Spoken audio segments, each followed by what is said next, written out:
Hello. It's been a year since I posted on Reddit, so thought it would be fitting to post my story along with a year update. I've fixed the grammar etc. on the first post as I was drunk. Cheers. Tuesday, October 27, 2020.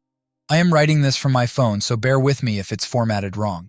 So last night, my wife of 7 years decided to have a chill-out night. After dinner, she went to the den and was watching her programs while I flitted between watching the Spurs game, football, soccer, and doing some odds and ends that I had planned. Next thing I know, she's got the wine out and has had 2 bottles of the stuff. At around midnight, I went to check on her and saw she was out cold on the couch. I went to scoop her up when her iWatch thing buzzed and a message popped up on the screen. It said something along the lines of, "Haha, I can't do that, my name would knock 7 shades of shit out of me, PP." I wondered what the fuck that was all about, so I pressed on it, and it was a conversation between my wife and a friend of mine. Now, I wouldn't say this guy is a close friend, but he's someone I've played 5-a-sides with for years, drank with, and have known since we were teenagers. We used to call him Jacket Holder because when we got into scraps as teens, he'd always be the guy holding the jackets while everyone else went for it.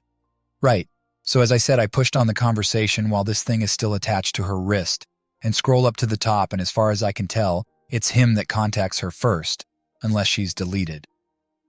There's lots of flirting and wink-winking going on, but nothing that you could outright say was cheating.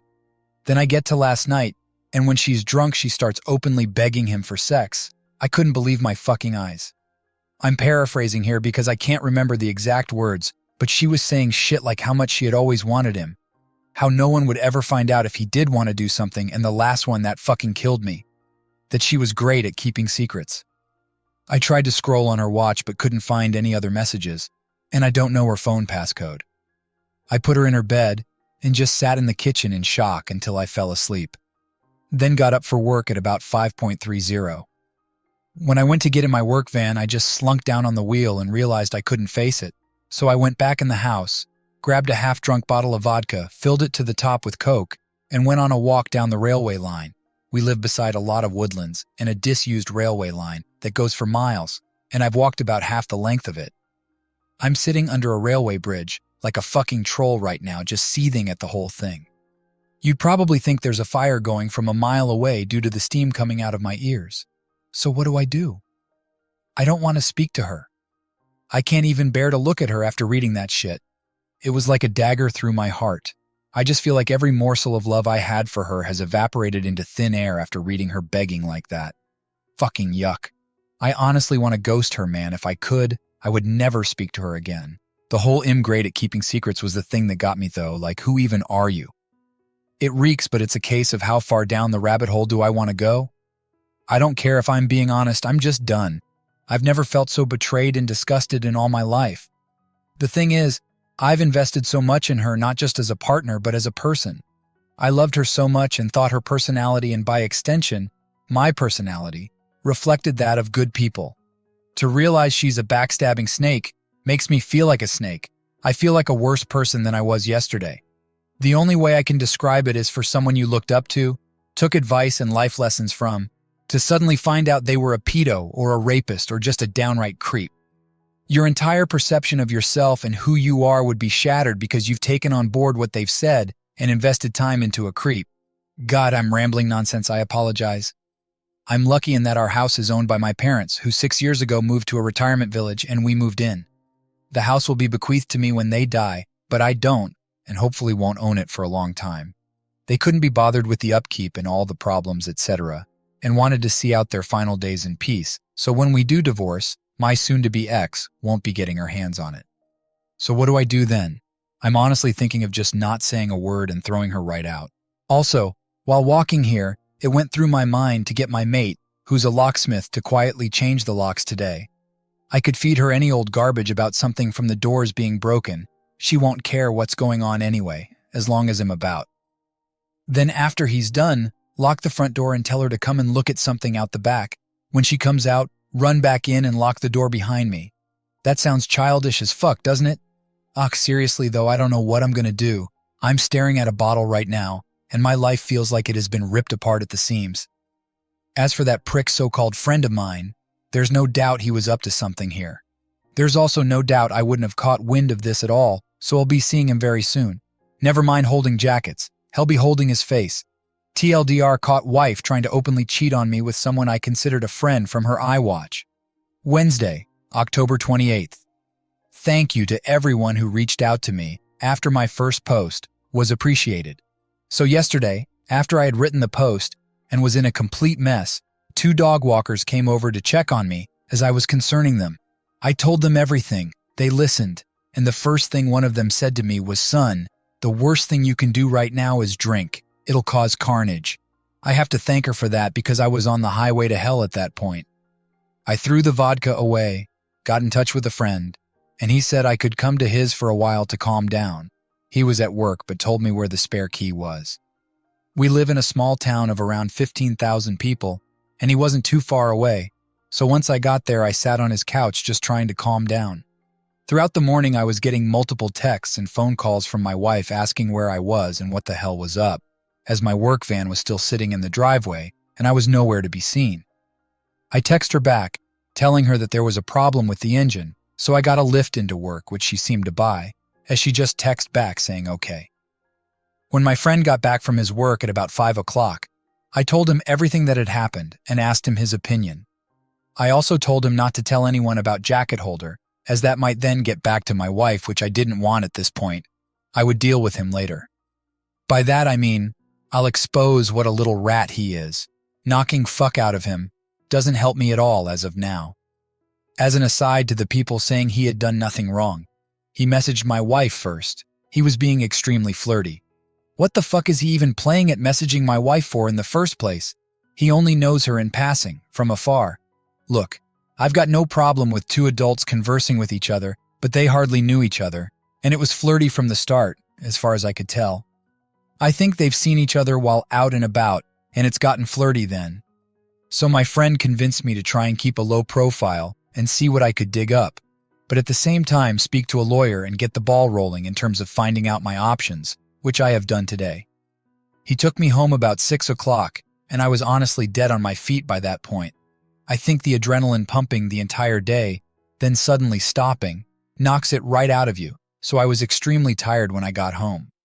The second I walked through the door, I knew something was up, as my wife was on me right away asking me all sorts of questions about work. I asked her why does she even care? She said that I'd left my big flask and lunch bag in the front passenger side seat of my van, and something's been up today. She could feel it.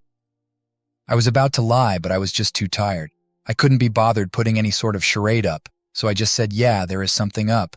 That when I was putting her drunk arse to bed last night, a message came up on her iWatch, which I read, and all the other ones, and that she was a fucking disgusting cheat that I wanted nothing more to do with. Her demeanor went from an arms-crossed person in power to a scared little girl within about a second. Great at keeping secrets, eh? Begging that little rat for sex, eh? Yep, read it all. She started sobbing, and I walked away and upstairs into the shower. When I got out, she was sitting on the top stair crying still, and the excuses started right away. How she was drunk, vulnerable, had never done anything like that before. How he had messaged her first, and it didn't mean anything. She was never going to go through with it. Pretty much everything that everyone on here was saying she would say, like she had the playbook out. The only thing she didn't do was try and blame me. She probably knew I would have thrown her right out the door if she had tried that shit. I told her that I wanted a divorce and her out of the house within a month. Also told her that she was moving to the spare room. I've been pretty much ignoring her ever since, just scowling at her and shaking my head when she starts waffling nonsense. I don't want to hear it. She slept in the spare room last night, and I haven't spoken to or texted with her at all today. If I'm lucky, maybe she'll be gone when I get back from work. But my luck's not that good, I suppose. On getting her out, though, I was telling my parents what was happening, and my mother was adamant I wasn't throwing her out onto the streets. She and my mother are close and always have been. We'd have been together 11 years in December. My mother was saying she made a mistake and that we should sort it out like adults, that we've been through too much together and that she didn't actually do anything. It was just words. She completely took her side over mine. Couldn't believe it. Could this fuck me here? Like, do I have no right to ask her to leave if my mother is against it? It's gonna be my house when my parents pass. And I did nothing wrong, so I'm not leaving. It's probably gonna turn into a War of the Roses Part 2. I managed to get myself an appointment with a divorce lawyer for next week, so I'll be going to that to discuss my options. Until then, I'm just going to ignore my soon-to-be ex-wife, I guess. I know she's probably not going to admit anything else now. I'll never know if she was a really good liar or she was just talking shit to him to get him on side with her for an affair. Anyways, sorry about the delay in the update. Just got the chance to write it now as I'm finishing work. Well, back to the funhouse, I guess. Monday, November 16th. Hi, I thought I'd give an update since a lot of people have been personal messaging me asking for one. It's now been 20 days since I found out my wife was trying to cheat on me with my friend, and the situation has become hellish. I gave her a month to get out, and she's been sleeping in the spare room, but it's clear now she doesn't have any intention of going after she got in the ear of my mother. She doesn't have anywhere to go at any rate, but that's not my problem. I've seen my divorce lawyer multiple times, and am now in the process of drawing up a divorce petition and having my wife serve divorce papers. I've also opened my own bank account and taken 50% of the balance from our shared account. The atmosphere around the house has been weird, to say the least. The living room has turned into a no-man's land where no one frequents, as we both spend the majority of our time in our rooms. I've also intentionally been working late a lot, so I don't have to interact with her much. I had been completely ignoring her, but after reading about the 180, have started implementing that and been civil if a little cold towards her. I'm so glad I did this, as I was beginning to feel like a monster refusing to acknowledge her existence. It was not the right way to behave, and I ended up feeling like the one who had wronged her, rather than the other way around. The only time I broke from the 180 was when I walked into the bathroom last week, and she was sitting on the floor by the bath crying. I helped her up and instinctively hugged her, though it was more of a there type hug than one with much love attached to it. The sad thing is that I'm so suspicious of her now that I wouldn't put it past her to be waiting on me coming in so she could put on a performance. The thing is that probably isn't even true, but this is the sort of shit that's going through my head in this environment. It's just toxic. She's been crowing about how she'll do anything and everything to save this marriage, anything to prove to me that it was just a silly mistake. So I brought up a lie detector test. I don't plan on ever getting one done, wouldn't even know where to start. I just wanted to gauge her reaction. She was all for it. Well, until a few hours later when she came to me, tablet in hand, going on about how inaccurate they are, and that anxiety and nervousness can throw up false readings, and with her and her anxiety disorder and all. I just laughed. Wasn't even a normal chuckle either. It started as a bit of a cackle and ended in a childish giggle. It appears she would do everything to save this marriage. Well, everything except take a lie detector test, that is. It doesn't even matter anyway. I meant what I said in my original post. Every morsel of love I had for her dissipated into the atmosphere after I read her say those horrible things. I don't see her as my true love anymore, the person I could tell anything to and would trust with my life. I just see trash that needs to be taken out before it stinks the place up. Jacket Holder has been the talk of the town since I exposed him to our friend group a few weeks back. It's safe to say he has no friends left among us and has been completely ostracized.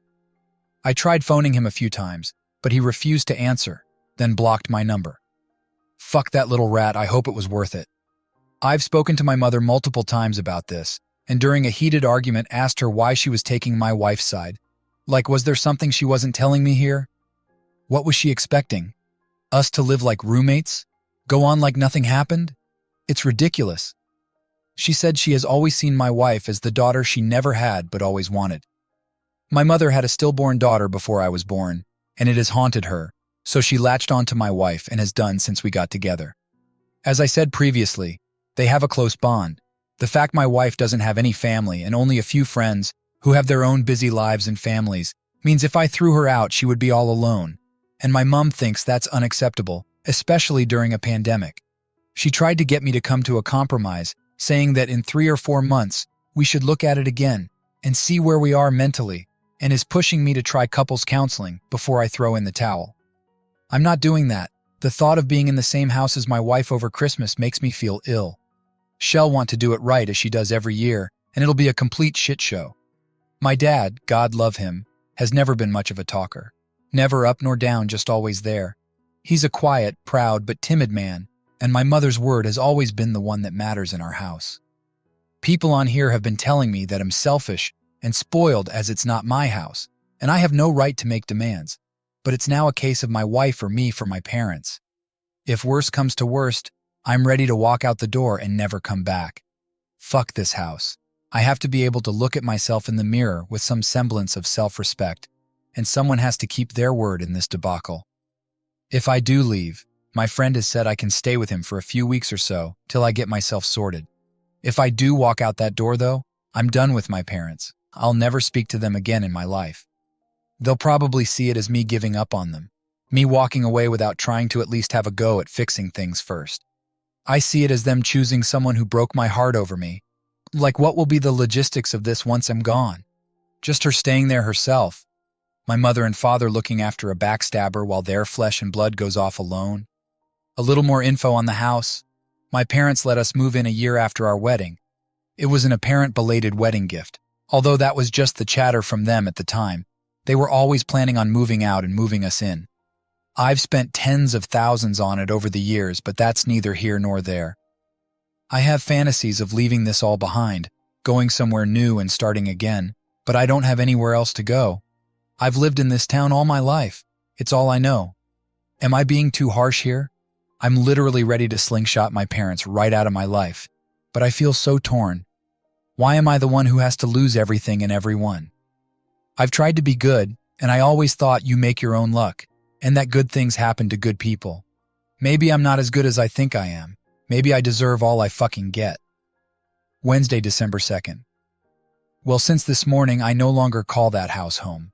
I saw on the calendar that my wife had a hospital appointment with her ophthalmologist, so knowing she would be gone for a few hours, I took that as an opportunity to get my stuff together and move out, which I have. After getting my things moved and sorted, I put the house keys on the kitchen table, along with the divorce papers I received from the divorce lawyer last week, and was on my way. I've blocked both my wife and mother's numbers, and any communication I have with my wife going forward will be done through my lawyer. In terms of my living situation, I'm staying with a friend for a week or two, but hopefully, I should be in my own rented place before Christmas. I haven't spoken to my parents in a few weeks. Last time we spoke was via text, and I tried to tell my mother in explicit detail the things my wife was saying during her text to jacket holder, why it hurt me so much, and why I didn't think it was her first time doing it with the whole "I'm great at keeping secrets" comment, and thus could never trust her again.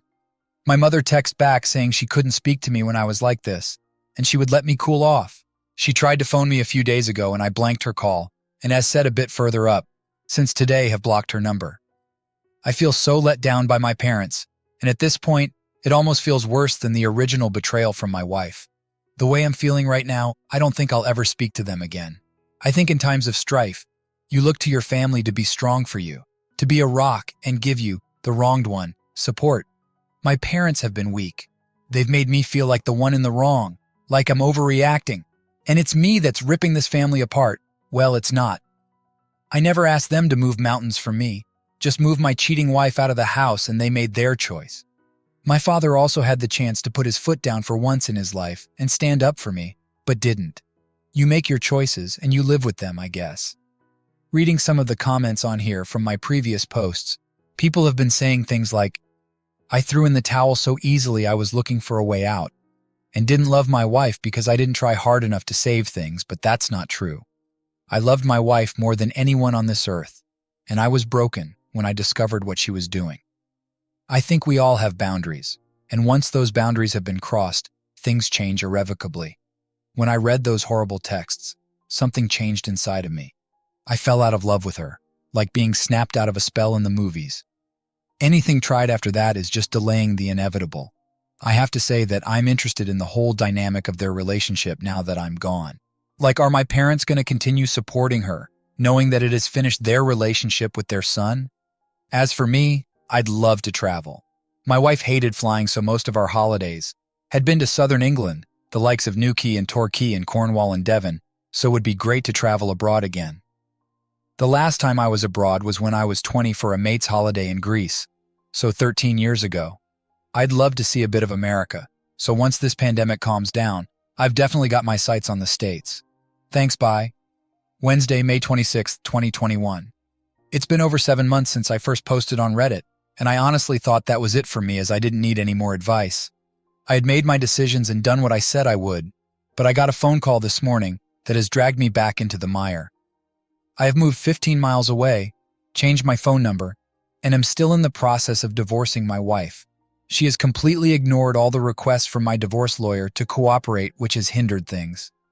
We're now in the process of putting in an application for deemed service and trying to have her served officially by the courts. If she continues to ignore, then I can proceed with a divorce without her input. Well, this morning while at work, I got a phone call from my friend telling me that my dad was trying to get in touch, as my mother is not well, and would it be okay if he gave him my number. I said okay, and my dad phoned to tell me Mom is in hospital. She's stable, though not great.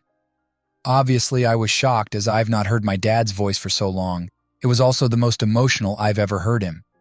He told me my mom really wants to see me, so would I meet him at the hospital tonight and go in and see her with him. I said okay, and I've arranged to meet him outside the hospital. I ended up going home from work as I couldn't concentrate, and I'm climbing the walls here wondering if I've made the right decision, wondering if I'm about to get dragged back into this shit show that I walked away from. I've never felt so nervous in my life, and the lack of control I have over the situation has sent my mind spiraling in lots of different directions. I feel like I'm walking into a burning building blindfolded with no idea where the exits are. Why does she want to speak to me now? Has she had a change of heart? Unless she's also had a personality transplant while in there, I find that unlikely. Will my wife be there? I have no interest in ever seeing her again. I'm still angry about what transpired with them and the way they took my cheating wife's side over mine. I've been going back and forth in my head about going at all, but I will go. I was also thinking about seeing if she wanted to speak over the phone instead, but not sure if she would do that, or even if she's well enough. I feel like the bad guy here, and that I might have caused this from walking away. How would you handle this? Saturday, May 29th. Sorry about the late update. I've spent the last few days trying to digest what happened and how I feel. So I did end up going to the hospital on Wednesday night after much toing and froing. I was genuinely about to back out at the last minute, as I felt my bottle crashing, but I needed some closure and knew that I wouldn't forgive myself if I didn't go and something happened. When I drove into the hospital car park, I had this surreal feeling of paranoia and was half expecting my wife to jump out from behind a bush or something. I met my dad at the entrance, and it was pretty awkward as he tried to hug me, and I said no. I then said, if my wife is here in any way, shape, or form, then I am about turning and out the door. He assured me she wasn't, and we made our way to the ward where Mom was. When I saw my mother, I got the fright of my life, as she looked like she had been in the wars. Never have I seen her look so frail. She's got an extreme black eye, also a lot of bruising and purple yellowness down one side of her face. She took a serious fall, broke 2 ribs, shattered her elbow, and banged one side of her head face on the ground. So elbow, ribs, then head in that order as she went down. She looked zombified but perked up when she saw me. She told me how much she's missed me and that she wasn't sure she'd ever see me again. I told her if she had really wanted to get a hold of me, she could have done. We spoke for a bit about what exactly had happened and how she was down for a few hours before my dad found her. Also that she was determined to get back to normal and mend bridges with me. I brought up my wife and that I had been pushing for a divorce, but she was either ignoring the letters or wasn't getting them, so I asked if she's still in the house. Mom admitted she was, and Dad started to look uncomfortable. I just looked away in disgust. Mom started saying how lost my wife is without me, and that she's not in a good way. I knew then that nothing will change. She's not had an epiphany or seeing things from a new perspective. She just wants the status quo back. She said that the house is my home and always will be, but I told her I don't want it. It means nothing to me anymore, and all it holds are bad memories. I stayed for under an hour all in all. When I left, I said, if I want to get in contact, I will, but don't be waiting over the phone for me to call, as you might be waiting a while. When Dad walked me out, he asked if I would keep in touch with him, and I said I would. Whether that's right or wrong, I don't know. Time will tell.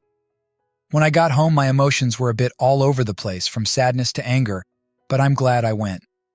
Couldn't help think about my wife as well, and what she once meant to me. It'll never not hurt. When I think about everything that happened in the last 7 months, it honestly doesn't feel real. The speed at which everything fell apart was just spellbinding. I know life comes at you fast, especially when you're not paying attention, and I wasn't paying attention. It was just sheer luck I found out about her trying to cheat on me. Cosmic coincidence, nothing more. I never saw the signs or put everything together. I just saw something on her watch, and it tore my fucking life apart. I know now that it wasn't the only time. I know it in my heart. I see what she is, and feel no love for her, only contempt. I feel she stole the best years of my life. When I think about all the good times, they're just soured. It feels like someone else's life, not mine. My friend was saying I should see a therapist or something to try and let everything out, or else this will fundamentally change who I am and the way I build relationships going forward. That's something I'm going to do, I think, as I do feel a bit broken inside. The last 7 months have been the worst of my life, but I'd rather they happened than been kept in the dark. I'm just hurt that it happened the way it did, but you can't choose the way someone fucks you over, I suppose. You just have to learn from it. I remember reading about loyalty being the most undervalued character trait, and I see that now. It's probably because you don't really know if someone is truly loyal to you until, well, they're not. It's not something you deal with every day, but now more than ever, I know how important a trait it is. Tuesday, July 20th. Hi, so I thought I'd post an update to my previous post, as quite a few things have happened. Firstly, I'm now in the home stretch in terms of divorce from my wife. She has signed the divorce papers and sent them to my divorce lawyer, so all that's left now are the formalities. She sent me a message via my dad where she said she's sorry for not letting me move on, that she thought she could save things, but now she knows she can't, and she has to move on for her own well-being. I thank her for seeing sense. She doesn't want anything in the divorce and said she's going to move out of the house when she can get on her feet, which I'm okay with. In terms of my mother, I haven't spoken to her yet, but my dad said she's doing a lot better after getting out of the hospital and getting some normality back. I don't know how things will pan out with them, but I've said that if the house is going to be mine, then I want them to put it into my name now, to give me some security. Then we can start trying to build bridges. We'll see how that goes. My biggest battles ahead are in my head and trying to get over everything that has happened. The brain is a wonderful yet frightening thing. To give you an example, I can still taste the truffles I scoffed, then threw up, at my grand's house when I was like 5. I've never eaten truffles again, but I can still taste those fucking things 30 years later when I think about it. What I'm getting at is I don't want to harbor thoughts, feelings, and opinions about everything that's happened 30 years down the road. I don't want to be one of those older people who's had everything good knocked out of them by the pain of life. You often hear about those people, how they used to be good, kind, or funny, but somewhere along the line, they've had experiences that have forever changed them, turned them into a person they never wanted to be, and all that's left is pain. I don't want to be that person. I have to let this pain go before it consumes me. I have started therapy and spoken to a psychiatrist both over the phone and in person, and it has helped me a lot to speak candidly about everything, if only for a little while. My psychiatrist also said something to me that really struck a chord. When I was moaning about how my best years were behind me, she said, "Your best years are the years you've got left." What I think she meant is the past is gone. It doesn't exist except in your mind, but the here and now does, and you can choose to make the most of it, or live in a past that isn't real to anyone but you. It's definitely a phrase I'm going to try and remember when I feel down. I said in one of the previous posts that I wanted to travel, and that is finally happening. My friend is committed to coming with me, and we're booking a flight to New York at the beginning of October for a week. Really looking forward to it. Always wanted to see New York when the leaves change. Reminds me of that movie You've Got Mail. I want this to be just the beginning of my adventures in terms of traveling. I want my latter 30s to be littered with memories from escapades I've had abroad. Well, that's the plan anyway. All I know is that for the first time in what seems like a long time, I'm waking up with hope in my heart and walking with a spring in my step. If that's not progress, then I don't know what is. Wednesday, October 27th. Well, it's now been a year since my first post on Reddit, so thought it would be fitting to give one last update and end things here. First things first, I'm now officially divorced. Feels like a weight has been lifted, but also a firm end to what was nearly a third of my life. I actually saw my ex-wife for the first time since last December, as I was walking into a shop in the town center about a month back, after visiting a friend. She was opening the door to walk out just as I was walking in. We were both wearing masks, but I noticed it was her right away, and we made eye contact. She mumbled something that I couldn't make out, then we just sort of stared at each other for a few seconds. Then I walked inside. As I was walking around the shop, this feeling of utter sadness just enveloped me, and I had to take a minute to compose myself. It just goes to show, all it takes is one look for you to feel straight back to square one. Do I miss her? No. I miss the person I thought she was, but that person doesn't exist anymore, if she ever did. I don't wish her hurt or hardship, though. I really don't. I just refuse to move forward any longer with hatred in my heart. The only person it'll burden in the long run is me. I also found out from a friend's girlfriend that she was sure she saw my ex-wife outside a pub in the city, all over another guy a couple of years back. Apparently she never said anything to me, or my friend, because she wasn't sure it was her, and she didn't want to meddle. I'm extremely pissed off with her, as I could have done with that information years ago. It's hardly conclusive, but I could have confirmed if she was out that night, etc., and it would save me a lot of heartache in the long run. Now I know why I've never liked her.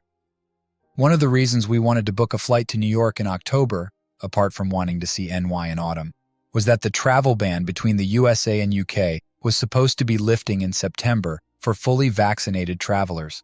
Unfortunately, that has now been moved back to November 8th, which has put our plans into limbo.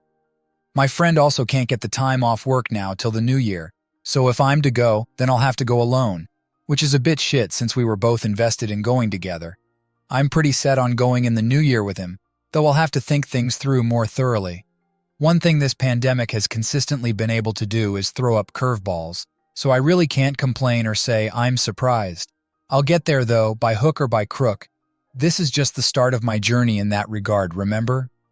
I'm struggling when it comes to my parents, in that all I feel towards them is complete apathy.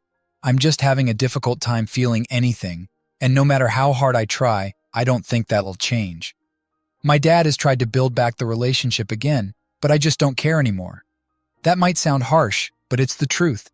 I said in my last post that I wanted them to put the house in my name, though I haven't followed up on that. I think I was just angry at the time and wanted to assert some dominance at the outset of our conversations, but I really couldn't give a fuck about that house. I think I would rather live in the house from Nightmare on Elm Street than there. It wouldn't change anything anyway. It can't turn back time, unless it's turned into a time-traveling house since I've gone, or circumvent what they did. It's just the sad consequence of the choices they made. To anyone out there thinking of forgiving a cheater, please don't. I implore you. You're flogging a dead horse. Don't be that person, desperately scrambling to put out fires started by your cheater partner while they gleefully reignite them. I feel stronger than ever after everything that's happened, and reading a lot of infidelity support forums in the last year, that you're letting yourself in for a world of hurt if you don't cut your losses. Kind of a relevant story, but at the start of the year, I had a really scary experience when I cut the back of my trouser leg on a metal bin while brushing against it at work. I never realized it had caused a cut until I went home, and when I went to bed at night, I felt kind of weird. I woke up about 2 a.m. and my leg was pulsating. I felt deathly ill, was seeing double, dizzy, and was alternating between a severe fever and chills. I understood right away it could be sepsis, so I phoned an ambulance, which they said was going to be 2 hours plus, as it was a Friday night and at height of COVID, and my thoughts were doing light-speed laps around my head while I was hyperventilating like crazy. Do you know the only thing that calmed me down when I was freaking the fuck out? I accepted that I was possibly going to die, and then for some reason, I just didn't feel afraid anymore. I don't know if it was the whole accepting fate state of mind, but when I accepted that it might be over, it took all the permutations out of the equation, and everything became very simple and calm. I've been thinking about it a lot lately, and when I think about cheating betrayal, I feel very similar. You have to accept that what you had is over. It's long gone if someone is willing to plunder such depths and stab you in the back so mercilessly for their own gratification. Fighting that unwinnable battle is noble, and all but when you're pissing into the wind with lottery odds of success. Is it worth it? Is it worth the pain? I don't think so. I understand everyone has their own situations with kids, etc., but some fights are just straight up folly. Accept that it's over, and things will quickly become clearer. That's just my view. It's only after we've lost everything that we're free to do anything. Tyler Durden, Fight Club. It's funny, I haven't written about my thoughts and feelings since I was in high school. I work up roofs for a living. This experience, though, has coaxed that side out of me, a side that I had pretty much forgotten existed. If something good has come from this fiasco, it's that I'm not going to bottle things up any longer. It's been cathartic for me to get things out there and see the bigger picture of my situation. Writing things down has helped me more than I ever imagined, so it's something I'm going to continue to do. Even if it's just writing to myself on a journal or notepad. I think there are instances in your life when all said and done that you can put a pin in and say, things were on a knife edge that day and could have gone either way. I shudder to think what would have happened had I not reached out for help on here or seen those dog walkers. I'd likely have been blackout drunk, at death's door in a ditch somewhere, or in jail for firing Darren, aka jacket holder, straight through his fucking window frame after going through his house like a tornado. Honestly, though, it frightens me to think where it'd have ended up if things had gone south. I was not in a good way, and being drunk, embarrassed, and incandescent with rage is a combination that can cause chaos whatever way you cut it. In the end, I'm just happy I made it out the other side without hurting myself or someone else. Most of my posts have been about the ins and outs of what was happening, however. I think the last few have been more about how I feel towards what has happened. Betrayal just renders such passionate and invasive thoughts. There's no action on this earth quite like it. Being stabbed in the back by people that you love, in so many ways, it's unique, and the emotions you feel after it are by the same token, equally unique. So cheers for hearing me out, I said in my first post, after finding out that I felt like a worse person than I was yesterday. Well, after everything that has happened, I feel like a stronger one too.